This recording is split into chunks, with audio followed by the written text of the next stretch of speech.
இன்னைக்கு நம்ம வீடியோவை குட்டி ஸ்டோரியோட ஆரம்பிப்போங்க. ஸோ ஒரு கோபிகை வந்து கிருஷ்ணர்கிட்ட கேட்குறாங்க, ஏன் கிருஷ்ணா, இப்போ ஒரு மேல் இறந்து போயிட்டாங்க அப்படின்னா அதுக்கப்புறம் ஒன்றா வந்து ஃபீமேல் வந்து அந்த அதே தீயில குதித்து மாய்ச்சிக்கணும், இல்லைன்னா நிறைய சஃபரிங்ஸ் அனுபவிக்கணும் இந்த சொசைட்டியில். ஏன் இப்படி ஃபீமேலை மட்டும் இப்படி கஷ்டத்தை அனுபவிக்க வைக்கிற, நீ இன்னைக்காக அந்த இதை ஃபீல் பண்ணியிருக்கேன் அந்த கஷ்டத்தை அப்படின்னு சொல்லி கேட்குறாங்க.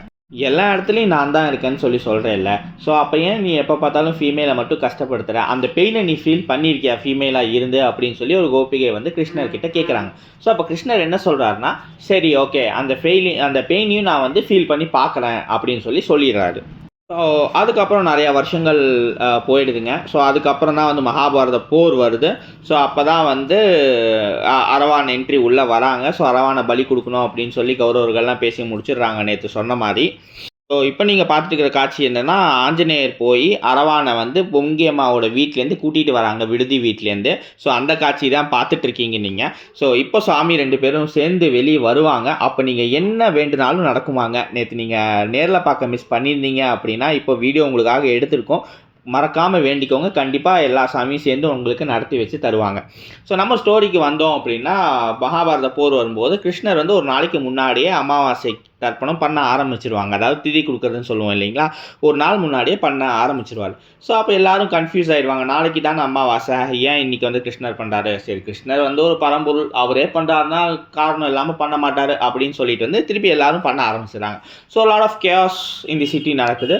ஸோ அப்போ என்ன சந்திரனும் சூரியனும் யோசிக்கிறாங்கன்னா, ஏன் கிருஷ்ணன் இப்படி பண்ணுறாரு, நம்ம டேரெக்டாக போய் அவர்கிட்டே கிளாரிஃபை பண்ணிக்குவோம் அப்படின்னு சொல்லிட்டு கீழே இறங்கி வராங்க 2 பேரும். ஸோ அப்போ கிருஷ்ணா, நாளைக்கு தான் அமாவாசை, ஏன் இன்றைக்கே இப்படி வந்து கன்ஃபியூஷன் க்ரியேட் பண்ணிகிட்டு இருக்க எல்லாத்துக்கிட்டையும் அப்படின்னு கேட்கும்போது, அமாவாசைனா என்ன அப்படின்னு அவர் வந்து கொஸ்டின் திருப்பி கேட்குறாரு.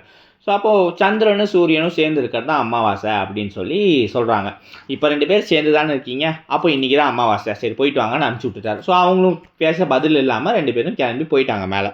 ஸோ அப்போ வந்து அரவான் வந்து போய் வெயிட் பண்ணி பார்ப்பார் ஒரு நாள் முன்னாடியே. பட் கௌரவர்களை பொறுத்த வரைக்கும் அடுத்த நாள் தானே அமாவாசை. ஸோ அதனால் அவங்க வராததுனால அரவான் வந்து களபலி கொடுத்துருவாங்க. என்னென்னா பாண்டவர்கள் ஜெயிக்கட்டும் அப்படின்னு சொல்லி களபலி கொடுத்துருவாங்க. ஸோ இந்த மீன் டைம் நம்ம என்ன சொன்னோம் அப்படின்னா, கூவாகம்லலாம் வந்துட்டு கிருஷ்ணர் வந்து மோகினி அவதாரம் எடுத்து தான் வந்து கல்யாணம் பண்ணிக்கிட்டார் அரவானன்னு சொல்லி நம்ம பார்த்தோம் இல்லைங்களா. ஸோ இப்போ நான் முதல்ல சொன்ன ஸ்டோரி, ஒரு கோபிகை கேட்டு கிருஷ்ணர் சொன்னார் இல்லையா, அந்த பெயினை நான் வந்து அண்டர்கோ பண்ணி பார்க்குறேன்னு சொல்லிட்டு, வேணும்னா மோகினி அவதாரம் எப்படியோ எடுத்துக்கலாம், இல்லை வேறு மாதிரி கூட பண்ணிக்கலாம். அந்த கோபிகை கொடுத்த அஷூரன்ஸ்னால அரவான் வந்து மோகினி அவதாரமாக எடுத்து கல்யாணம் பண்ணிக்கிட்டாங்க. ஸோ அன்றே கட்டி அன்றே அறுத்தலுங்கிற மாதிரி அன்னைக்கு ஈவினிங்கே வந்து தாலி அறுத்துட்டாங்க.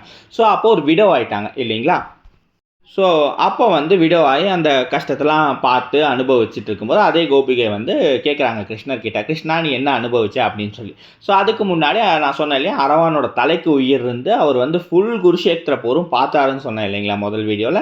ஸோ இப்போ அந்த கோபிகை போய் அரவான்கிட்டையும் கேட்குறாங்க, என்ன அப்சர்வ் பண்ண, உனக்கு களபலி கொடுத்துட்டாங்க, ஆனாலும் தலைக்கு உயிர் இருந்து உன்னால் அப்சர்வ் பண்ண முடிஞ்சது, என்ன அப்சர்வ் பண்ணேன்னு சொல்லி கேட்குறாங்க. ஸோ அப்போ அவர் என்ன சொல்கிறாருன்னா, என்னை பொறுத்த வரைக்கும் இந்த சைடும் கிருஷ்ணர் தான் இருந்தார், இந்த சைடும் கிருஷ்ணர் தான் இருந்தார், ஸோ எல்லா சைடும் கிருஷ்ணர் தான் இருந்தார், ஜெயிச்சதும் கிருஷ்ணர் தான், தோத்ததும் கிருஷ்ணர் தான். ஸோ அப்படி பார்க்கும்போது இப்போ எனக்கு முன்னாடி இருக்கிற கிருஷ்ணர் பார்க்கும்போது ஒரு எக்ஸாஸ்டான கிருஷ்ணர் தான் வந்து தெரிகிறாரு. இவர் எந்த அளவுக்கு கிருஷ்ணா டிவோட்டியாக இருந்தால், பகவத்கீதை அவங்க அப்பா அர்ஜுனனுக்கு உபதேசம் பண்ணுறதுக்கு முன்னாடியே கிருஷ்ணரை பற்றி இவ்வளோ தெரிஞ்சு வச்சுருக்காரு. ஸோ எல்லாமே கிருஷ்ணர் தான் சொல்லி அந்த பக்தி இவரோட பேச்சில் தெரிஞ்சுதுங்க. இந்த பக்தினால தான் கிருஷ்ணர் அவருக்காக 3 வரம் கொடுத்து எத்தனையோ வருஷங்கள் ஆனதுக்கு அப்புறமும் இப்போ வரைக்கும் நம்ம அவரை செலிப்ரேட் பண்ணிட்டு இருக்கோம். திருக்கூத்தலாம் அரவானை பற்றி சொல்லும்போது பிதாமகர் பீஷ்மரோட சாக்ரிஃபைஸ்க்கு ஈக்குவலாக அரவானோட சாக்ரிஃபைஸ் இன்னும் வரைக்கும் சொல்லிட்டு இருக்காங்க. ஸோ அப்போ எவ்வளோ பெரிய விஷயம் இல்லையா அது. அரவானுக்கு தமிழ்நாடு ஃபுல்லாக 32 டெம்பிள்ஸ் இருக்குங்க. அதில் பெரியது அப்படின்னு சொல்லி பார்த்தோம்னா கூவாகமில் இருக்கிற டெம்பிள் தாங்க. அதே நம்ம கோயம்புத்தூரில் பெரிய அரவான் திருவிழான்னு எடுத்துட்டால் அது நம்ம சிங்காநல்லூர் தாங்க.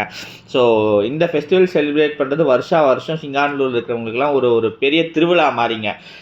இப்போ ஃபார் எக்ஸாம்பிள் இது சிங்காநல்லூரில் செலிப்ரேட் பண்ணுவாங்க, நீலிகோணாம்பாளையம் ப்ளஸ் பக்கத்தில் வந்து கள்ளிமடை. ஸோ இன்ஃபேக்ட் இந்த திருவிழாக்காக புது ட்ரெஸ் எடுக்கிற ஃபேமிலிஸ் எல்லாமும் இருக்காங்க. ஸோ இப்போ நீங்கள் பார்த்துட்ருக்கிற வீடியோ என்ன அப்படின்னா, ஹனுமார் வந்துட்டு அரவானை வந்து பொங்கியம்மா விடுதி வீட்டிலேருந்து பலி கொடுக்க கூட்டிகிட்டு போவாங்க. ஸோ அப்போ பலி கொடுக்கறதுக்கு முன்னாடி கங்கையில் குளிக்கணும்னு சொல்லுவாங்க. ஸோ அதுக்காக தான் ஆஞ்சநேயர் கூட்டிகிட்டு போவாங்க. இங்கே பாருங்கள் இந்த சீனு, பொங்கியம்மா வந்து அரவானை பார்த்துட்டே வர்றது. ஏன்னா இதுக்கப்புறம் திருப்பி பார்க்க முடியுமா முடியாதாங்கிறதே வந்து 2 பேருக்கும் தெரியாது.